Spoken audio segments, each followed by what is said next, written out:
Assalomu alaykum. YouTube ijtimoiy tarmog'ida bizni kuzatib borayotgan yurtdoshlar, aziz podpischilarimiz, xudo xolasa bugun sizlarga 2025-yil 27-aprel holatiga ko'ra Mikado navli o'rigimizni ko'rsatib o'tamiz.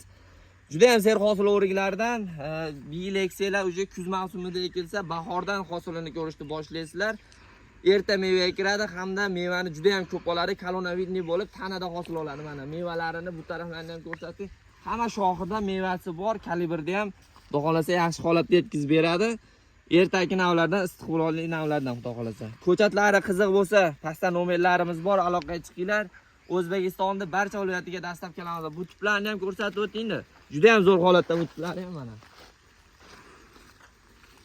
Agar bu Surxondaryo issiq joylarimizga ekilganda Buxoro taraflariga mana bularni qarang.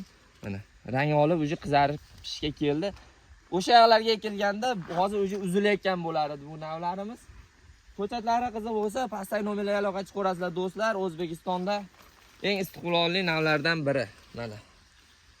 Rangini qaranglar buni.